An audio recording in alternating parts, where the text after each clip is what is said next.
morning, everyone. I'm Doug Berkey, Executive Director at the Mitchell Institute. Today, we're pleased to host this Mitchell Institute Operational Imperative Series panel on Agile Combat Employment. Early last year, Secretary of the Air Force Frank Kendall outlined 7 operational imperatives for capabilities and functions the Department of the Air Force must develop to deter and, if necessary, defeat pacing threats like China. Now, over the past few months, we've been exploring these imperatives, meeting with the leaders charged with their execution. And today, we're going to continue this conversation. Operational imperative number 5 focuses on defining optimized, resilient basing, sustainment, and communications in a contested environment. And let's face it, this is going to be a deal maker or deal breaker when it comes to generating decisive combat power.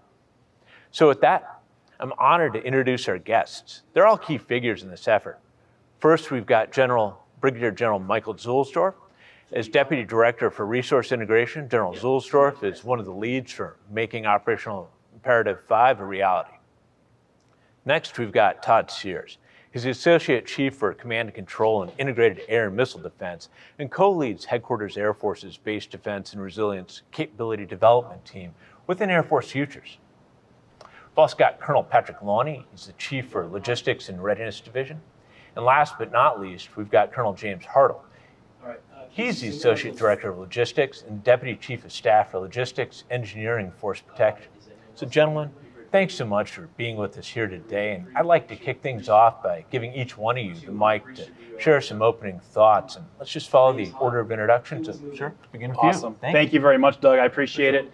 I want to thank everybody for allowing us to be here today. I mean, it's clearly an esteemed group that is on the line right now. And I know that a lot of my mentors are out there right now who have had this challenge in the past. And so this is not a unique challenge.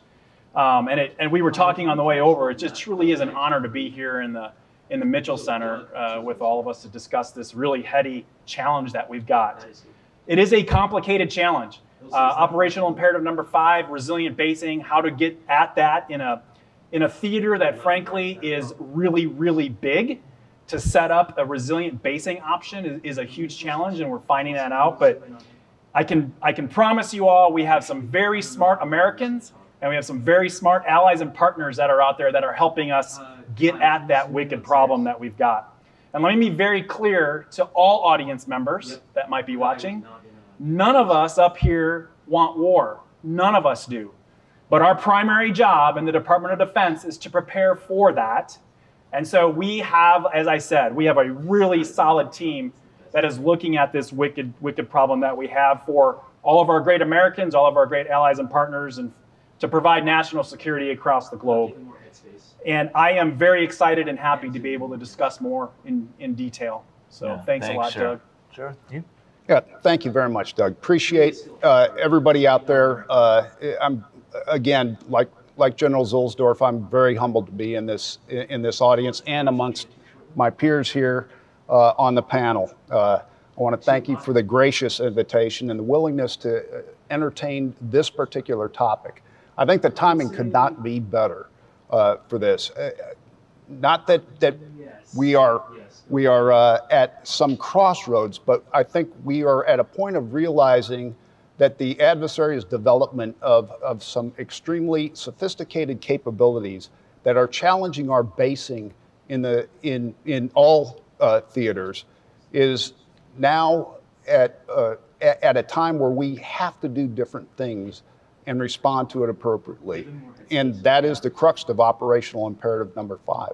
Now, this strategy of our adversaries, this anti-access strategy, isn't new. I mean, it's as established as Billy Mitchell and Duhay and theorists like Schlesser. This is an old way of attacking air superiority.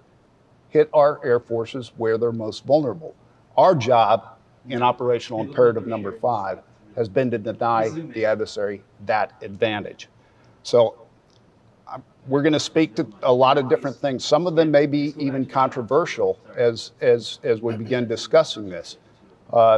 The idea is to be thought-provoking. I'm going to be speaking with a capability development hat on. I'm trying to advise. I don't make the decisions, but I advise on where I think we need to go in terms of both base defense and base resilience. And I I think that this team will present some information here that will at least be evoking some new thought and some new discussion on this topic. Appreciate the opportunity. That's great, sir. Thank you. Sir? Sir, thank you for the opportunity to be here this morning. Talk about the criticality of logistics, sustainment, and basing in the larger fight. When we look at from a pacing adversary perspective, you look at the vulnerabilities and the threats that we'll face go all the way back, left of origin, back into the CONUS. And the sheer lethality and the tempo of the fight is really going to stress our ability to just get in the door through our mobilization processes, our deployment processes. It's really going to challenge our training, the sustainment strategies we have, the IT systems, the ability to detect risk across the networks, and then have that reduction of cycle times and be able to make those informed decisions. And at onset, it really comes down to the posture and prepositioning of where we are, balanced with the distribution velocity that we're going to need to continue to sustain those operations. So we need to be there, and we need to have the posture and prepositioning to begin the operations. We've got to get there, so we're going to have a fight left of origin to get in theater, mobilize, deploy, distribute responsibly, and integrate across that theater with our allies and partners, and get into the theater. And then we've got to be able to stay there. We have to have that sustainment aspect, generate that mission persistently, be able to maneuver, be a force of maneuver, challenge for us, and to survive that threat and also remain our lethality. There's a piece of that goes into the network aspect, but also our working with our allies and partners, and also with the industrial base and all the people that we rely on in the commercial markets. We got to keep ahead of that evolving threat and keep those logistic lifelines, those bloodlines running, so we can continue to generate mission and enhance the aspect of operational flexibility. Again, thank you, sir, for being here this morning. Allow me to be here this morning. No, it's really well said. Appreciate that. Sir? Yeah, thank you. Appreciate the invitation. What a great honor it is to be here at the Missile Institute to talk about probably one of the most defining problem sets, I think, that our Department of Defense has really approached in a really long time. But as we look at this problem set, we've been looking at it kind of prior to the Secretary's OIs. His initiative really helped us launch into what I like to say is now the verb of posture, setting the theaters or theater preparation. It was easy to look at the requirements. It was easy to look at the things we should do or how we look at this problem. But more importantly, we are now in that execution mode, which brings a whole new set of challenges. And ultimately, it is now, like I mentioned, kind of that verb in action as we continue to go forward, whether it's the posture element of OI5, whether it's the theater preparation of our ACE task force laid out by the chief, or whether it's our setting the theaters initiative as outlined by our basing and logistics enterprise strategy. All of those efforts through somewhat different lenses, but all very, very common and really getting after that ultimate goal. But once again, appreciate the opportunity to be here today. No, and our welcome to all of you. It's our honor to host you, and this is such an important topic. I mean, we talked about it when you first welcomed you, that, you know, the history and all surrounding air power and military power in general. I mean, this is the crux of so much. We can buy different elements of hardware and all of that, but unless you can base it, sustain it, I mean, good luck. Right. So, with that, I'd like to turn to some more questions, and please just weigh in as you like.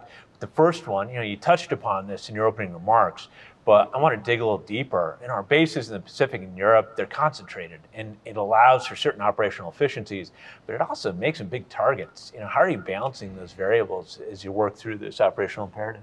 Yeah, I can chime in on that one.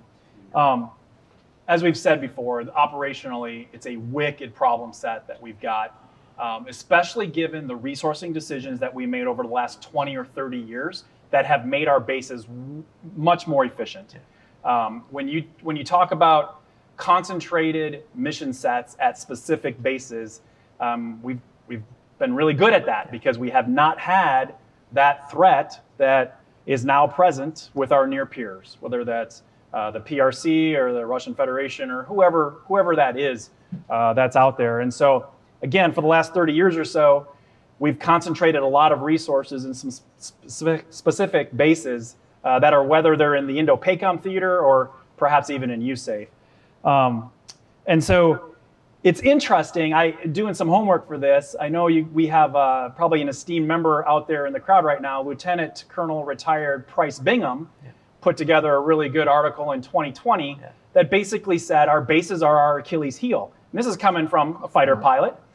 So he recognizes the fact that you cannot have mission just spring up off of nothing. You need that resilient base that is going to be able to survive and be able to be that power projection platform. And it's a problem set that we've dealt with, frankly, since World War II, the Korean War, Vietnam War, even in the Persian Gulf. We just were not providing the Joint Force Commander and the combatant commanders enough options to operationally maneuver where they needed to. And so I think in each one of those, you find that, we concentrated resources, whether it's fuel or aircraft parts or aircraft, on a single base. And Price gave examples of Vietnam when he was there, where we lost a lot of aircraft because it took a single hit. And so, this is kind of that. Additionally, what we're trying to do is set a robust infrastructure out there so that we can do the Agile Combat Employment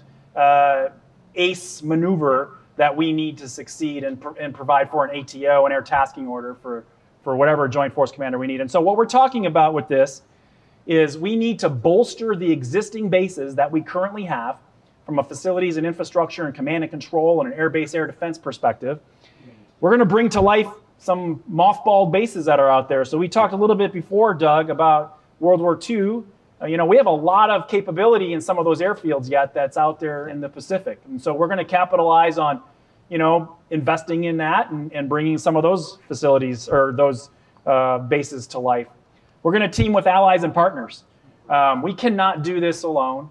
And so we're making fantastic inroads where we need to in that Indo-PACOM theater, whether it's Australia or New Zealand or Great Britain or the Filipinos or whoever else we're going to team with over there, Japan. And so we're working hard with them and doing a lot of training with them. We've got a lot of exercises that are happening. We have COPE North all the time that's going over there. We just had an awesome logistical exercise, Mobility Guardian 2023, really showcased a lot of capability that we have, but it also identified some gaps and seams that we have. And so operational imperative number 5 is really trying to get at that so that we can properly set that theater to allow the Pacific Air Forces commander and the Indo-PACOM commander, or if we have to, use some other entity, we're going to provide them options that they need to be able to get at this.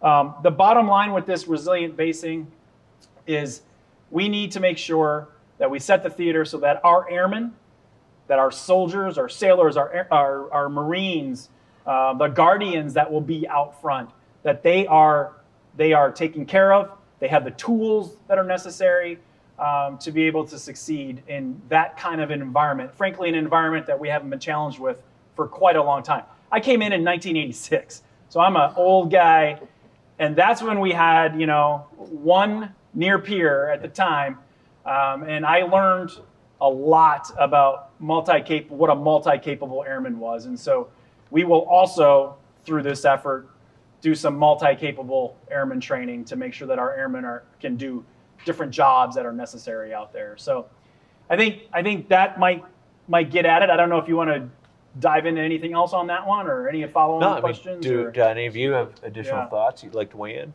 I'll even just kind of add to that, General Zuhlsdorf, because that was a great point and really great answer to that first question. I think now that we're into that execution part that I mentioned, and as we're pre-positioning those assets forward, we've quickly realized that storage and sustainment problem set that we have to look through, or that lens gives us, something else to think about. Hey, how do we really manage that and work through that? Ultimately, it'd be great if we could build a great big building and put everything in it at a location. We even know that execution element kind of does dispersal at said locations. You think it's common sense, but it's that execution element now that we're really thinking hard and looking to. And in some instances, it's sometimes hard to throw a number when it comes to resources, the dollars required to really get to that sustainment and storage piece, which is critical in an environment that is corrosive as that in the Pacific. No, and we were talking about it earlier, but you think about when we were preparing for that in the industrial age, that was one set of requirements. You now overlay that with the information age requirements, and we're corrosive nature of the Pacific and all of that, and some electronics that are going to be there. I mean, it's a totally different ballgame. Really different thinking. Any other thoughts? I just hammer home one point that the General Zuhlsdorf made, and that is, and this may sound counterintuitive, but we can no longer afford to organize for efficiency. We have to organize for effectiveness. Yep. And that means making smart choices about how we go about doing this. And it will probably also force us to rely much more heavily on our allies and partners than what we have traditionally allowed ourselves to do. No, I mean, what makes sense for commercial efficiency is totally different than combat relevance and viability. And, yeah, Absolutely. it's a good deal. So, when it comes to agile combat employment, and that's a distributed basing construct, it's obviously one approach that's going to help disperse our forces in theater. However, the joint logistics enterprise isn't set up to sustain that sort of paradigm in many ways, especially at scale. So what changes do we need to ensure our forces can be supported given those new demands?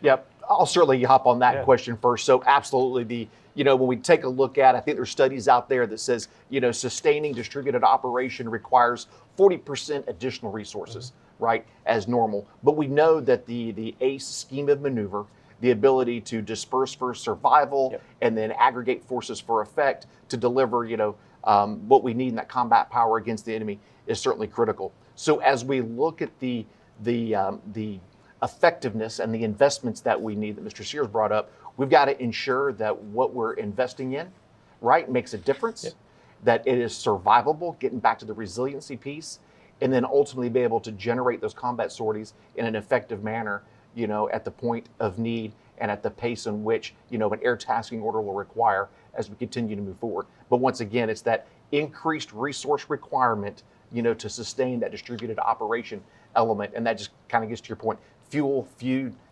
munitions, I kind of say beans, bullets, and bandages as well, kind of using an Army term as well, as we move forward, but that's a big piece of it. No, for sure. Other thoughts? When you look at the scheme of maneuver that an agile combat employment is, it really is a challenge for the Air Force in terms of how we're going to be more of a maneuver force. That's right. We've done a lot of partnership working with other services, looking at United States Marine Corps doctrine, how they do logistics in certain areas, and we've gotten able to capture a lot of lessons learned from that, and also just with the larger understanding of the distribution network, to continue to make sure those bases are operating, we're persistently generating mission, doing what's needed to accomplish it on time and on task. There's a level of velocity that we just have to continue to push, knowing that we're going to take a hit. We've got to keep fighting. We've got to maintain being able to put those effects downrange, all the way back to CONUS with support from the industrial base. No, I like that term velocity, because you think about the scale of forces in play and just the demands. That is a pipeline that's got to be sustained. Very different environment from what we've been in before. Yeah. Any final thoughts? Great. So when it comes to air-based resilience, beyond creating a more distributed base architecture, it's also important to recognize that we'll still need our core bases, and that really demands we defend them. And so what are your thoughts on this when it comes to both passive and active measures, especially ones that are viable from a cost perspective when used in high volumes? Yeah, that's a great point. It is definitely something that within Operational Imperative 5 that we are evaluating, with the active defense that we're looking at, these sensors that you're going to have to place at some distance out that will then inform some system that we have that is probably likely a ground-to-air system that will be able to protect that and maintain the integrity of the resilience of that base and make sure the ATO can happen, the air tasking order. We're looking at some electronic warfare type capabilities. Even when you think about just simply defending the base with blue unmanned aerial systems, right? All of us have deployed, and we've all seen elements of this as some of the forward operating bases and the co-located operating bases that we had in either Iraq or Afghanistan, but this is a totally different scale when you think about the weapon systems that we potentially could be facing in that theater. So, the obvious cost-effective activities that we could use would be the passive ones, where we're going to do the dispersal on the airfields, and we will make sure that we've got room out there to put the assets far enough out so that we can get them, but that they're not going to all be taken out in the one shot. We're doing camouflage, concealment, and deception. We're standing up some legs in that, which is a different effort that Secretary Kendall is working. but it is absolutely something that is gaining legs and that we will use. Part of, again, Operational Imperative 5 is pre-positioning some of this war reserve material. And so we want to be able to then capitalize on all of that and not have to worry about having a base that is requiring a piece or a part from some other base 1,500 miles away. Like, we're going to have that pre-positioned so that resilience-wise, they're there. We can fly in who we need to be able to turn an aircraft. They can do minor maintenance on that, and we can turn and burn it. And I allude to a capability that's going to enhance the resilience of that airbase. It's the airmen, right? So again, I talked about multi-capable airman training. We are putting curriculums together to make sure that it's not just a maintainer that might be able to fix a tire. Yeah. Maybe it's a logistics readiness officer, or maybe it's a civil engineer that's already there that's doing some expeditionary airfield damage repair, or maybe it's a defender whose primary job is to defend the perimeter of the base. However, they may have to come in and do something to just turn that aircraft, get it back into the fight so that we can move forward. And so those obviously are some of the things that I think about with air-based resilience as we're working through Operational Imperative 5. I don't know if anyone else wants to add to that. Sure. I'll add from how I approach this as the Air-Based Defense and Resilience Capability Development Team co-lead. We have several lines of effort. They cut across from active defense, passive defense, counter ISR, to the recovery activities that we would need to perform. One of the most challenging lines of effort that we have is what I call installation battle management command and control. It is, how do we fight the base? It encompasses so much of the activities that happen on a base that allow us to prepare, respond, and then recover from attack, all while under fire. Yeah.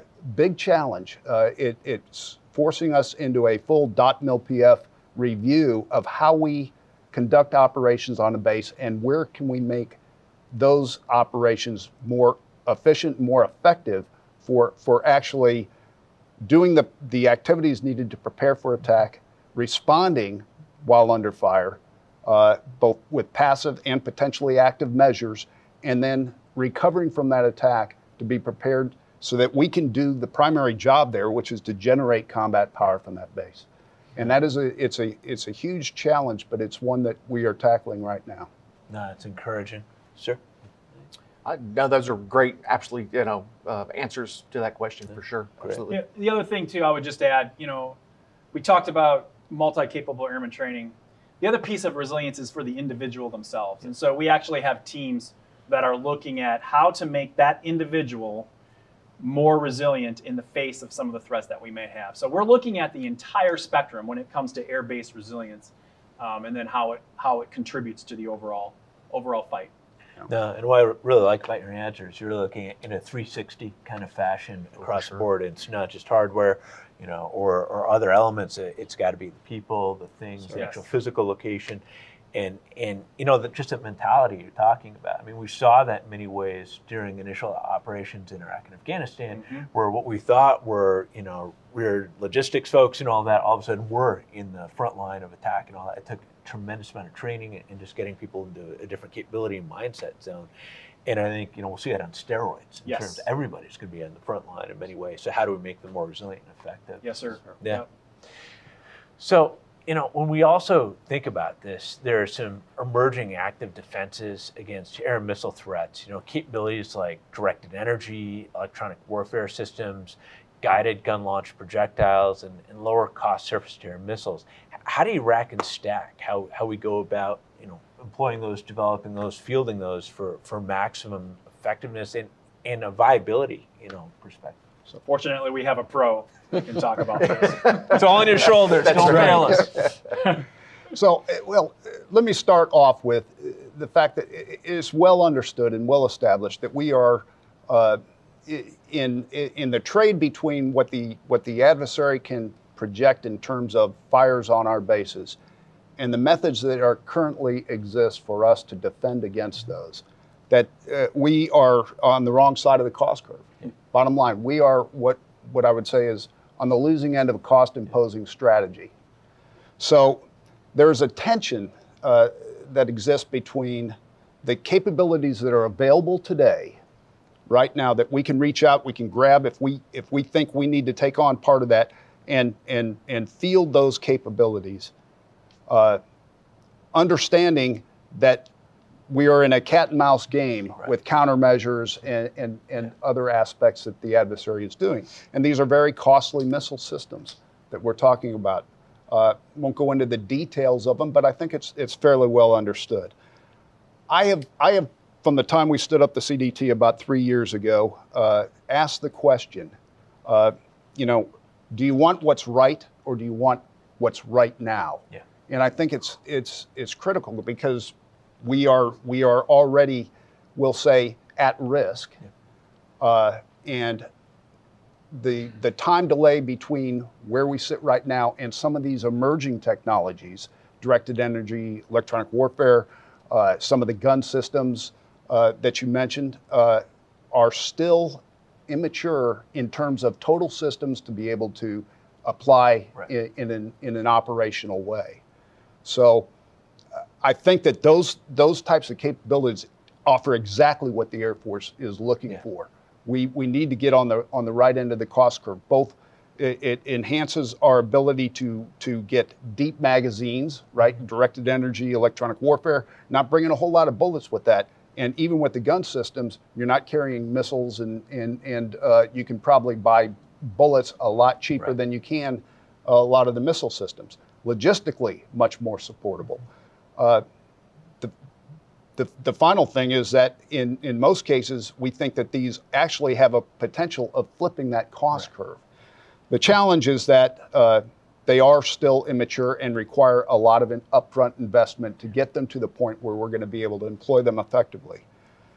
So right now, as the Air Force looks at this and the potential of increasing our contribution to a joint layered defense for active defense, our analysis at least indicates that our best bite-off point for the Air Force would be to go after the UAS problems, cruise missile defense, and leave a majority of the defense against ballistics and hypersonics and the area defense capabilities to our sister services and joint partners. No, that's a good point. And I think, especially when we're communicating to the Hill and other stakeholders that control these investments, it's so crucial to emphasize not just what is the cost of doing this, more importantly, what's the cost of not doing this? Right. Because that is truly catastrophic and really puts existential risks at the table. Any other thoughts on this one? Great. So, I think when we look at all of this, Ukraine offers some pretty big lessons and observations. And, they've continued to operate, given that they've been under attack for the last year, and Russia's obviously got a significant long-range strike capability that they continue to use. And so what are the lessons learned that you've taken away from their experiences as you review this and apply it to what we're looking at? Yes, I think there are a number of lessons that we can derive from it with the understanding the operational environment and context. There are some differences between what we've seen in Ukraine and potentially some other areas like in the scenario in the Pacific. But just overall, above basin resiliency, the importance of air and space superiority. I think if either side would have had that initial onset, it could have been a lot shorter duration of conflict. When we look at the aspect of stockpiles and the link back to the industrial base, our relationships with those companies and the IB in general is just absolutely critical. We need to provide them accurate demand signals. We have to have the proper forecasting. But when it comes to expressing the duration of requirement and just the relationships, and how do we incentivize those type of conditions? Leveraging host nation capacity. When we look at commercial markets in a lot of places, there's a lot of opportunity where we can identify sustainment options. If I don't have to bring it in theater, that reduces my pallets. I can focus on doing other things with those areas. And you're also getting some inroads locally and building some relationships that you can leverage and work with later in the fight. When we look at unmanned systems, when we look across the board at how low cost, easy to use, commercial off the shelf, there's a lot of ways that you could turn that into an operational thing, whether it's doing ISR, armed reconnaissance. There's a lot of ways that They're very quickly adapting and using those things, but also on the counter side of it, the defensive aspect, that really does validate the need for dispersed locations, to understand that we can't just bunch up a lot of things in one place, and also battlefield awareness. When you look at the standpoint of, if I have my cell phone, my personal cell phone on, I could be painting a target on my chest. Being aware of that. When we look at from a space standpoint, when you look at the proliferation of systems versus single satellites, I think there's been some benefit in terms of that added layer of information, how quickly we can turn intelligence, share data with allies and partners. That's another key aspect too, is that allies and partners relationship piece. It's not just the access over flight and basing. The relationships I think we established from the EDI back in the 2014 timeframe, we've been able to leverage those and use those in a lot of different ways, and just the importance of those things. I also think that it's just an aspect of a sobering level of attrition. When you look at the impacts of how am I going to repair assets, how am I going to turn things quicker, repair the base, take a hit, keep fighting, but also the effects on people. I think there's some takeaways there. And then I don't think you can discount just the fighting spirit of the Ukrainian military and the people. No, it's huge. And, I think as we look at it too, one of the, I wouldn't say benefit, but effects that has been useful is really focusing both stakeholders in town, around the country, and the public at large about these are real threats. I mean, I remember the days when you go to the Hill and people look at you like you had two heads when you were talking about these sort of challenges. And yet, if you look at just the challenges our forces faced when they were trying to scare Kandahar, when that was being rushed by the local population, and we think, what would an ace location look like if you cannot get that perimeter defense? If we look at what the Ukrainians are dealing with, these are front news, above the fold line kind of stories, which I think is crucial to help us tell the story, because this is going to be real, and that's just a fleet lead indicator. I mean, we would be facing a way harder challenge. That's right. I agree. I agree with everything you just said, Doug, and everything that Patrick just laid out. And I'll just amplify: relationships matter, and coalitions matter. And we're fortunate in the regard, I think, in that particular theater, that we have a good, robust infrastructure that can feed whatever machine needs to be done. We have a good intel system that is working collectively with everyone, and they're able to push logistical supplies and logistical requirements where they need to in that battlefield, because the back lines of effort are all established. And so when you think about the other side of the world, we're doing exactly that right now, whether it's SAF International Affairs that's working through that, or the Department of State, or the Department of Commerce. We're establishing those relationships that are necessary for the success that we're going to need, regardless of where we have to operate on the globe. So it's so important.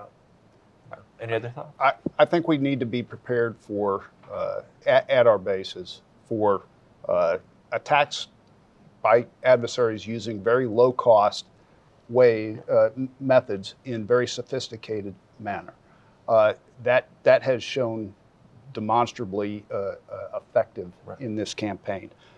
Training and agility matter. I think Ukraine has benefited from Western influence on some of their leadership training, and I think that shows where you see small organizations, small groups of Ukrainian soldiers fighting off much larger groups because of the initiative of their young leaders.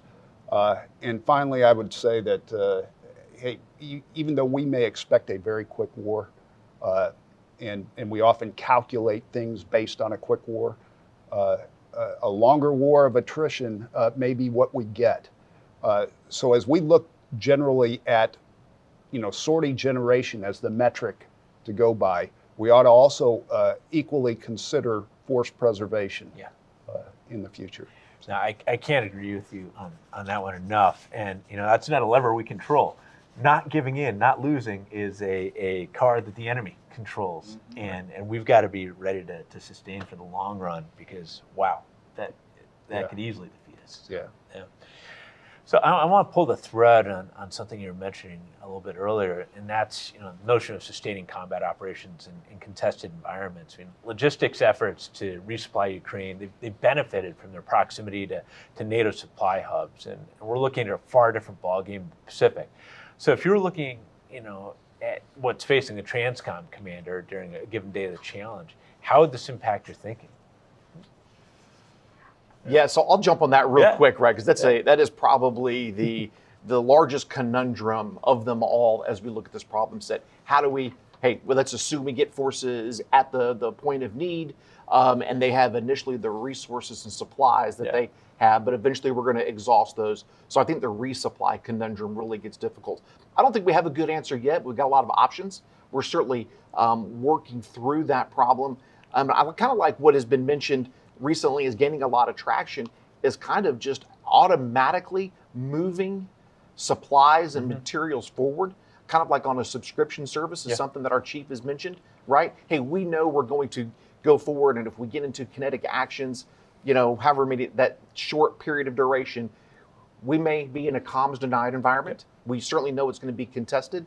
So let's push the things that the data tells us that those forward units will probably be using, not ask for the airmen to write the orders, submit it in the computer, and then ask for a required delivery date. We just know we're going to push a lot of that forward. I think that is a good way to get after the first opening stages of that. And I think ultimately, kind of back to the point that you made, about the Russian offensive into Ukraine, going back to that just a little bit, because that really shows us how logistics failed in a contested environment. I think we all remember the trail and the convoy coming out of Russia towards Kiev, and it just stalled. That was the perfect textbook example of logistics failing in a contested environment. The infrastructure, the transportation vehicles wasn't solid enough to move forward, couldn't get fuel forward to those vehicles either. So there it was. There's logistics failing, and I think that has obviously had some follow-on effects and kind of increasing the spirits of those fighting against the Russians, but kind of going back to it, that subscription service to move material, supplies, fuel, ammunition, airmen, whatever we may need to move forward on that piece of it is one of our ways, and to kind of try at least get after some of that initial needs, once a kinetic, confrontation were to happen. Well, it's interesting you mentioned that, because as I understand it, from what I've read, it's uncanny. The artillery use in Ukraine is matching the Cold War tables really to a T on what they're burning through for that zone of conflict. And so in many ways, some of this is just math. I mean, you're in a certain kind of fight, you're going to sustain a certain amount of sortie generation, attrition, just use rate. I mean, we kind of know some of this, and so we just need to lean on common sense. Yes, sir, absolutely. Interesting. And left of that, exactly what you're talking about is knowing ahead of time to the best extent possible, because your battlefield is going to dictate to an extent, but looking at planning rates, consumption rates, forecasting, factoring in the distribution aspect of I might be able to turn something quicker, but it may take a little longer to get there because it will be significantly challenged on the way in. So there's the posture piece to it. Left of that is the planning factor piece. And it really is, in some circles, and I've previously heard, talking about exploding into theater. Just it's going to be a fast fight. We've got to get in there quickly, knowing that as we're going, we could potentially have to make changes and adjustments. So having a logistics being able to inform command and control structures as the network flows. Hey, we're planning to land there with these assets. Well, we can't land there. We have to land somewhere else. And that's where we have to fall back on everybody else that is helping us, the allies and partners that we have in those regions, all the commercial relationships, whether it's a port operation, whether it is other entities that can help move freight, all the international and domestic logistics partners across the board. I mean, we saw a lot of rallying occurring in support of COVID. It's the same similar type of thing, and it's really leveraging technology. How can I have a system that can sense out in the network and help inform, as Colonel Hartle talked about. It's not going to be just that one supply airman thumping things into the system. The network is also helping them, and in some cases, maybe the network can sense it before the person even realizes it, and things are moving forward. And then there's a training aspect to that. We've talked about the individual readiness piece. There's a small team dynamic and a unit readiness piece, and then the larger exercises from a joint perspective and a combined perspective that really can tighten up on how we're able to get after this. No, that's a good thought. And just following up, what should our other commanders be thinking about so that they can sustain operations given these sort of challenges? Just expand the consideration here. A lot of it ties back to what we've previously talked to, is the constant practice. It's fighting for that time to be able to rehearse where we're going to go, what we're going to do, and realize you don't want to push to the point that you're breaking, but pushing to where you're getting folks confident in their abilities. They're going to fail, they're going to make mistakes, but realizing that the more they practice, the more they rehearse in a very tough environment, as realistic as possible, they're going to gain a level of confidence, they're going to gain a level of precision, but it's fighting for that space as a commander, balancing all those other interests and challenges that they have. But it's also, there's a resourcing component to that as well, as making sure that that's part of it. Good point. Yeah, and I would add to the complexity is we've been lucky the last 20 or 30 years where we've had a cyber system that is probably uncontested, just like a lot of other things. And so if I were a commander today, I would be practicing how do we do this in an environment where I don't have an IT system that's alive currently. And so do we go back to chalkboards and dry erase boards and, old school stuff back when I was a younger man with a lot more hair, so it really is getting them back to that mentality of thinking that, we have an adversary that's thinking and they have the capability to project, and we just need to be 4 or 5 steps in front of that. And that's what we have to challenge our commanders on, to be thinking through that. And then it's our job, all of us here that are inside this 5-sided puzzle palace, to give them the resources they need to be able to execute the training that we know that they need to be successful in anything that we give them. That's a good point too, and I'll just add to that is that organized training and equipping piece of it, right? Talk a lot about the training. I think there's, as we look through, don't want to open up the can of worms, talk about AfriGen and our force presentation models, but that gives us a new way of organizing our forces to present to, obviously, the combatant commander. Right. And with that organizational piece, our need to train, and then ultimately equipping our airmen with the tools that they need. And kind of, we've talked a lot about, we don't really need the new old, right? We need those new tools that are in the future, but there's a careful balance there because we can't get to the new today. So we got to get just enough new old to continue to invest there. So that the organizational training and equipping our airmen and our forces is critical also to this element as well. No, it's huge. And in many ways, when you talk about the training, it's not, you just know, not first move, it's how do you cascade through the other elements that you've kind of gamed it out. So I really want to pull the thread in what you're saying, sir, about command and control. I mean, we often think about command and control in a combat employment scenario, focused on fighters and bombers, but the challenge might be even more taxing from a logistics perspective. I mean, sustaining the force is incredibly information-centric. So how are you and your team assessing that challenge? I mean, so many of our systems were built during an era of relative peace and permissivity, and we didn't think about defending our networks and comm systems in the kind of way that we might look at in the future. Well, I'll kick it off with an initial thought, and this is more of a broad top-down look at this. I think there is a recognition that we're going to be challenged not just in generating combat power in this, but that contested environment includes our C2 systems, our command and control, our computer systems that aid us in command and control, and the information that we rely on. So the Air Force did develop new doctrine, publication on mission command that stems from having a clear commander's intent, goes through a shared understanding of that intent and how we're going to fight, to using a disciplined initiative in the field, relying on the mutual trust established between our airmen and our partners, and then ultimately results in where you do not have the ability to take top-down command level. You interpret that command level down to the ability to accept some prudent risk in the actions you take, still within the command or under the command guidance of the commander, the field commander. We use tools like mission type orders to allow us to operate in that more flexible manner. So that's sort of a broad perspective of how we can approach this. The tools needed, others may be able to comment on specifically how that would apply to logistics. Yeah, for sure. I would just add, so he gave the mission command piece. I will say, I think you guys probably have already talked to operational imperative. I think it's number 3, the Air Battle Management System. Brigadier General Luke Cropsey, who's arguably been given one of the most challenging command and control efforts that our Department of the Air Force has ever undertook.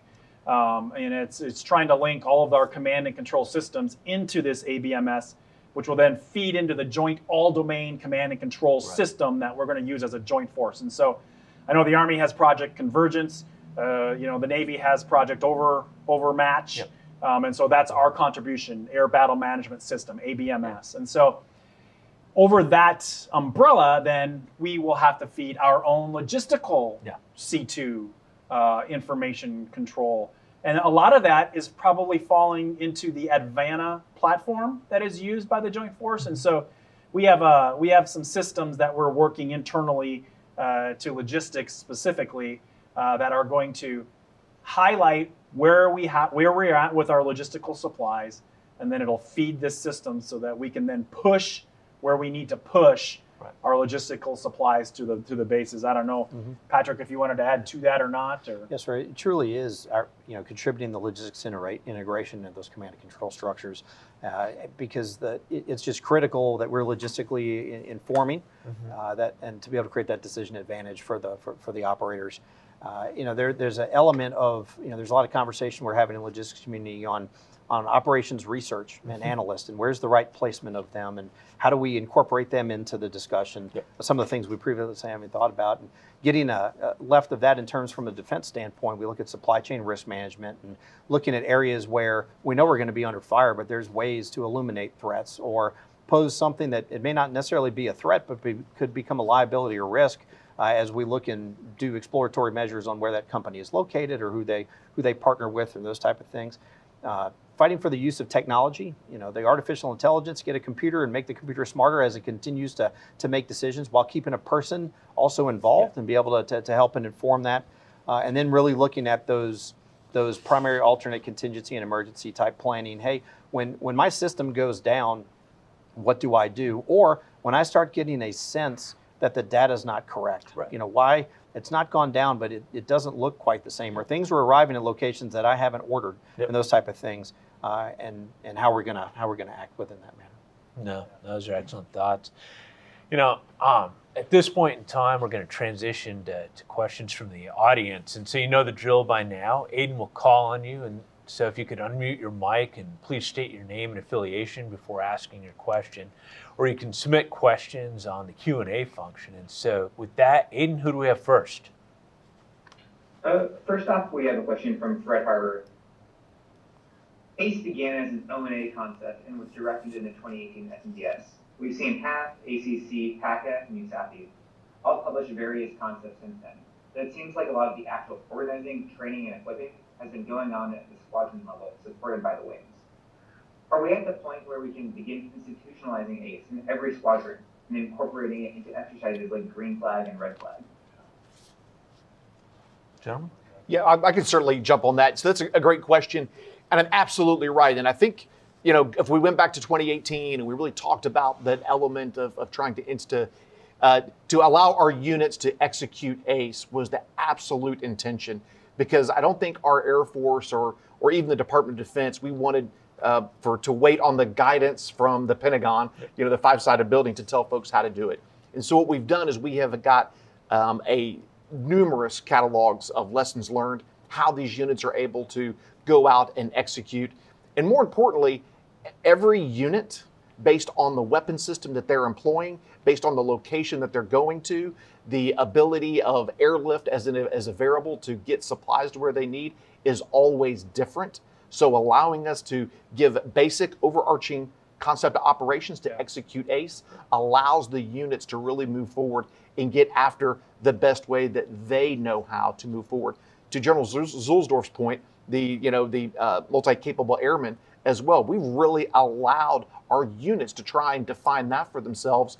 We've got a little bit of overarching guidance now from the air staff, so we try to formalize the training for that. But ultimately, we are putting the onus on our commanders that are in the field to execute their mission the best way that they know how, and obviously allowing us to get their requirements and working through that organized training and equipment element. So I think that's really a unique way that ACE has kind of evolved, is really allowing the units to execute, grab those lessons learned, provide some guidance, but not so directive in nature that that the left-right boundaries to do that are so tight that it's ineffective. So it's worked out really well.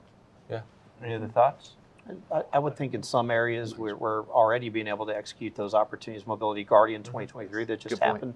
And then we look at operations that in Europe and the Middle East recently, CENTCOM and EUCOM, where the United States Air Force and Space Force was providing support. There were a lot of situations where we were employing aspects of Agile Combat Employment into how we were going to posture and get in and conduct operations. Yeah, that's good.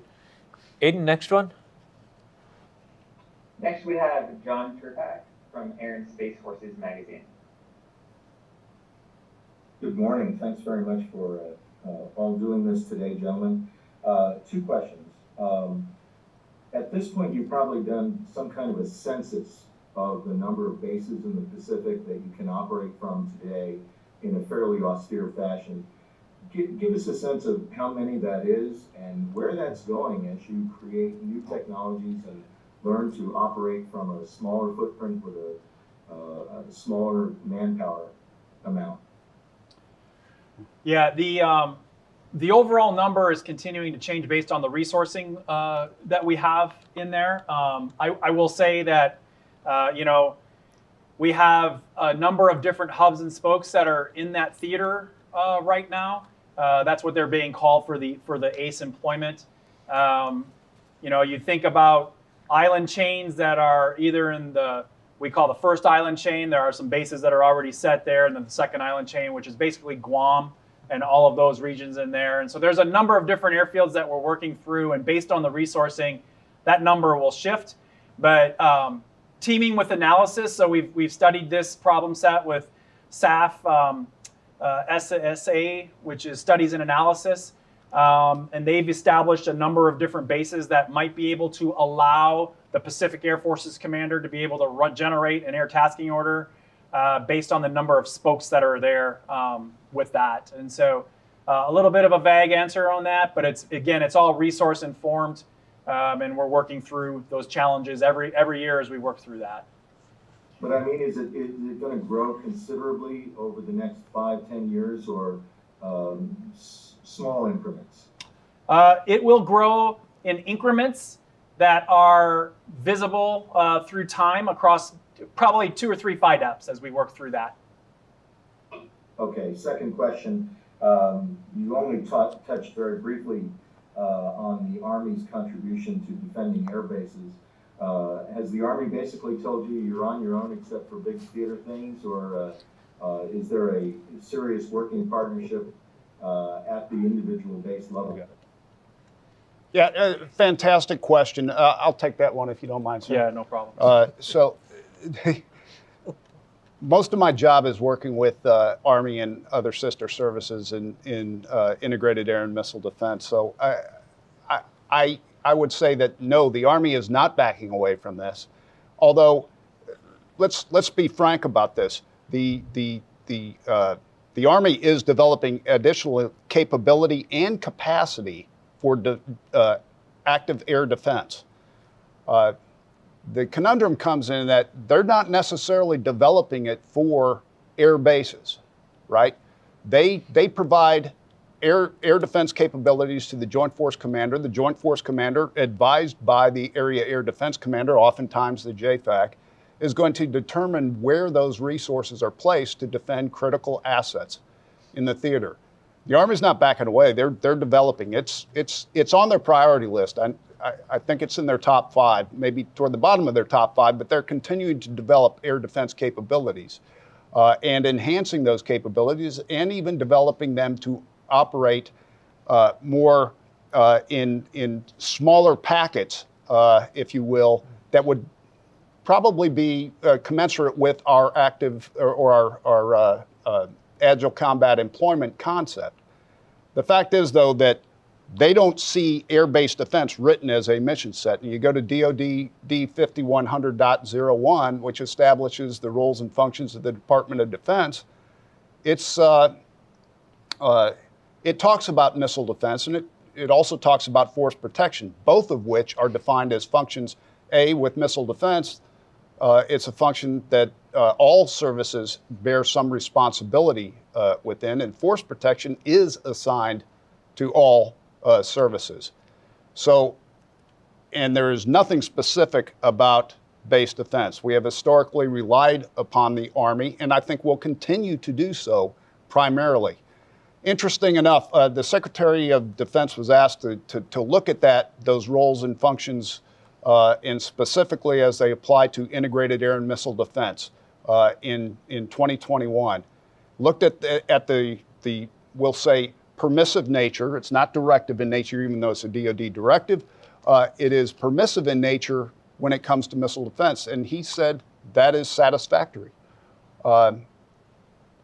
Going in that same NDAA direction, the Air Force and the Army actually got asked to report to Congress on a strategy for defense of bases, air bases, and pre-position sites in the and come up with a strategy for doing so. And so the Army and the Air Force work together on a strategy that acknowledges the Army's predominance in providing defense, but also acknowledges that as the Air Force begins to disperse in an agile fashion, that the limited numbers of active defenses are going to have to be robusted, and that the Air Force may have to contribute some to a joint layer defense of our bases, particularly where it applies to those Agile Combat Employment concept. So, John, I would just add, I know we're almost out of time, Doug, but what Todd is alluding to, even bigger picture, is that this challenge that we are facing has galvanized the building. Yes. I mean, I have been in and out of the Pentagon since 2009, and I have never seen a more galvanized, cohesive teamwork from the Department of Defense through the respective services to collectively work through this particular challenge, logistical challenges that we have, weapon system challenges. And so this is amazing to see. And it's awesome that we can work together and fight through typically sister service specific stovepipes and break that down. So it's been great to see that. So real quick, the ones you mentioned, DW, directed energy, is that something the Air Force is pursuing on its own or with the Army? So the Army is pursuing it, and the Air Force is pursuing it. Some of those, there is some collaboration between the two on that. Thank you. Aiden, I think we have time for one more from our audience. Sure. We have a question from Bill. He asks, the Army and Marines have similar aspirations in terms of being able to co-use the finite number of force-capable islands in the Indo-PACOM theater. How is deconfliction or coordination being addressed at the joint level? Yep, that's a fantastic question. So I will tell you that the Indo-PACOM joint team is actually looking at that deconfliction right now. There are multiple teams that are going out to evaluate that, and they've been charged with bringing that information back to the Department of Defense to be able to work through that deconfliction.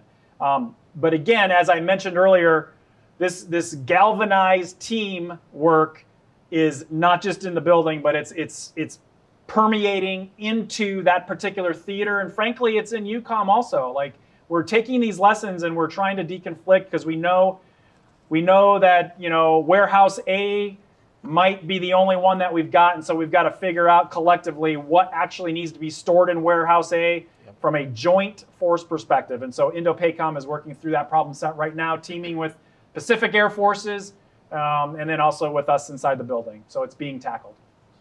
Good deal. Ladies and gentlemen, we've come to the end of this Aerospace Nation event, and I just want to thank our panelists again for taking the time. I mean, this has been such an important conversation and really enlightening. And so, from all of us at the Mitchell Institute, thanks so much for being with us and joining us, and have a great air and space power kind of day.